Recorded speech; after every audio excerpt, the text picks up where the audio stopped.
Assalamualaikum warahmatullahi wabarakatuh. Apa kabar adik-adik semuanya? Tetap semangat belajarnya walau di rumah aja. Nah, perkenalkan nama kakak Umi Hayati dari mahasiswi UIN Antasari Banjarmasin, jurusan Pendidikan Agama Islam, konsentrasi Akidah Akhlak. Sementara waktu kakak akan menggantikan mata pelajaran Akidah Akhlak. Nah, sebelum kita memulai pembelajaran pada hari ini, alangkah baiknya kita bersama-sama mengucapkan basmalah. Bismillahirrahmanirrahim. Semoga apa yang nantinya kita pelajari bisa bermanfaat dan semoga mendapatkan berkah dari Allah Subhanahu wa taala. Amin ya rabbal alamin. Adapun materi kita pada hari ini yaitu kita akan membahas tentang Al-Qur'an dan keistimewaannya. Adapun tujuan pembelajaran kita pada hari ini akan mengetahui dan dapat menjelaskan sejarah turunnya Al-Qur'an, yaitu ada periodisasi turunnya Al-Qur'an beserta pembukuan Al-Qur'an, dan dapat menjelaskan pengertian dari Al-Qur'an. Kita masuki yang pertama yaitu sejarah turunnya Al-Qur'an.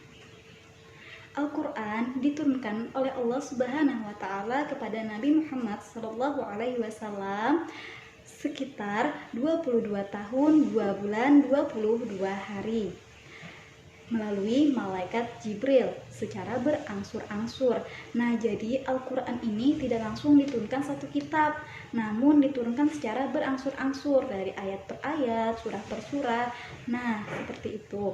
Lalu ayat atau wahyu pertama yang diterima Nabi yaitu ketika Nabi sedang bertahanus di Gua Hira. Nah, dan wahyu terakhir yang diterima Nabi yaitu pada saat haji wada. Jadi pada saat haji wada itu yaitu haji perpisahan. Nah, ketika Nabi menerima wahyu, para sahabat itu datang ke rumah Nabi untuk mendengarkan bacaan Al-Quran Nabi. Jadi para sahabat itu disuruh oleh Nabi untuk mencatat apa yang dibaca oleh Rasulullah.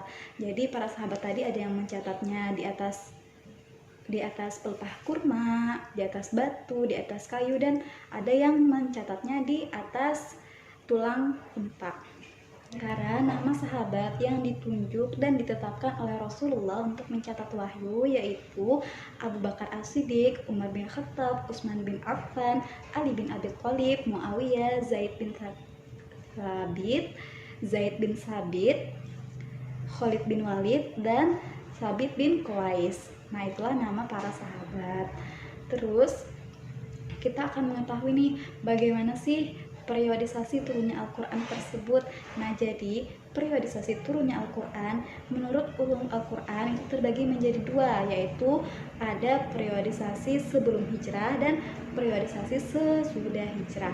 Nah, yang pertama dulu yaitu periodisasi sebelum hijrah, disebut juga dengan periodisasi Makkiyah, yaitu ayat Al-Quran yang turun sebelum Nabi hijrah ke Madinah. Jadi disebut juga dengan periodisasi Makkiyah karena Nabi masih berada di kota Mekkah. Nah, jumlah surah yang turun di kota Mekkah ini yaitu 86 surah, yaitu sekitar 12 tahun 5 bulan. Wahyu pertama yang diterima Nabi yaitu ketika Nabi sedang bertahanus atau berkholwat di Gua Hira. Adapun nama surahnya yaitu surah Al-Alaq ayat 1 sampai 5. Kalian pasti sudah hafal kan surah Al-Alaq ayat 1 sampai 5 ini. Nah, terus yang kedua yaitu periodisasi Madaniyah. Periodisasi Madaniyah atau periode Madinah yaitu ayat Al-Quran yang turun ketika Nabi sudah hijrah ke Madinah. Nah, makanya disebut dengan periodisasi Madaniyah. Jumlah surah yang turun di kota Madinah ini yaitu 28 surah, sekitar 9 tahun 9 bulan. Adapun wahyu terakhir yang diterima Nabi yaitu Quran surah Al-Maidah ayat 3. Sejarah pembukuan Al-Quran. Sejarah pembukuan atau pengkodifikasian Al-Quran yaitu terbagi menjadi dua, yaitu sebelum masa sebelum Nabi wafat dan masa sesudah Nabi wafat. Kita bahas dulu yang pertama, yaitu Al-Quran pada masa sebelum Nabi wafat. Jadi Al-Quran sebelum Nabi wafat, Al-Quran itu turunnya ayat demi ayat, surah demi surah.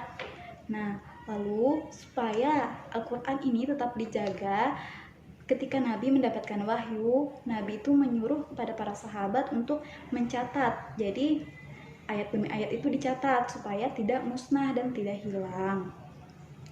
Jadi para sahabat ketika Nabi sudah hijrah ke Madinah, itu kondisinya sudah mulai tenang. Jadi Rasulullah itu memerintahkan kepada para sahabat untuk memperhatikan Al-Quran, mengajari dan menyebarluaskan Al-Quran ini, sehingga ada para sahabat yang tekun dalam membaca, menghafal dan memelihara Al-Quran, disebut dengan sebutan Al-Qurra.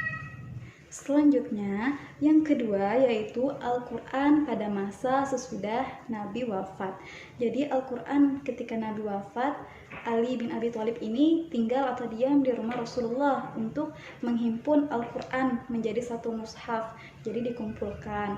Jadi belum sampai 6 bulan, Ali bin Abi Thalib ini sudah menyelesaikan dalam menghimpunkan Al-Quran tadi dalam satu mushaf. Nah, ketika 1 tahun sesudah Nabi wafat, terjadilah perang, yaitu perang Yamamah, di mana pada perang tersebut gugur 70 orang Qurra, yaitu Qurra tadi ialah orang yang menghafal dan memelihara Al-Quran. Nah, di situ para Qurra meninggal, yaitu sekitar 70 orang. Nah, jadi khalifah ini berpikir untuk menghimpun Al-Quran supaya khalifah ini khawatir akan terjadinya perang lagi, dan nanti kan kalau perang para Qurra tadi meninggal, jadi siapa yang akan menjaga Al-Quran kalau tidak dihimpun Al-Qurannya. Nah, jadi khalifah tadi meminta untuk menghimpun Al-Quran. Jadi pada para sahabat ini mengumpulkan Al-Quran yang ditulis tadi, yang di pelepah kurma, di kayu, di batu, itu dikumpulkan dan dihimpun dalam satu mushaf. Selanjutnya, pembahasan kita yang kedua yaitu pengertian dan hakikat Al-Quran. Pengertian Al-Quran. Al-Quran berasal dari bahasa Arab yaitu qara'a yaqra'u Qur'anan, yang artinya bacaan atau yang dibaca. Sedangkan secara istilah, Al-Quran ialah kalam Allah Subhanahu wa taala yang diturunkan kepada Nabi Muhammad SAW sebagai mukjizat oleh Nabi sebagai Nabi terakhir. Al-Quran ini apabila seorang membacanya itu akan bernilai ibadah. Nah, jadi kenapa sih namanya itu Al-Quran? Karena Al-Quran ini merupakan kitab suci yang wajib dibaca, dipelajari, dan wajib diamalkan isinya, karena mengandung banyak sekali ajaran-ajaran terbaik. Nah, Al-Quran ini memiliki banyak nama, yaitu diantaranya yang pertama Alkitab. Alkitab artinya kitab atau bacaan. Terus yang kedua Al-Furqan yang berarti pembeda. Terus yang ketiga Al-Zik yang artinya peringatan. Terus yang keempat yaitu Al-Huda yang berarti petunjuk. Terus yang kelima yaitu Al-Bayyinah yaitu An-Nur yang berarti cahaya. Mungkin itu saja yang dapat kita pelajari pada hari ini. Jadi kesimpulannya yaitu Al-Quran diturunkan kepada Rasulullah SAW yaitu sekitar kurang lebih 23 tahun. Wahyu pertama yang diterima oleh Nabi Muhammad yaitu ketika Nabi Muhammad sedang bertahanus, yaitu pada tanggal 17 Ramadan 610 Masehi. Adapun periodisasi turunnya Al-Quran itu ada dua, yaitu sebelum hijrah dan sesudah hijrah. Terus mengenai pengkodifikasian Al-Quran atau pembukuan Al-Quran ini menjadi dua tahap juga, yaitu sebelum Nabi wafat dan sesudah Nabi wafat. Terus pengertian dari Al-Quran. Al-Quran artinya bacaan. Bagi seorang yang membacanya akan bernilai ibadah. Nah, mungkin itu saja dari kakak. Semoga apa yang kita pelajari bisa bermanfaat. Kita tutup.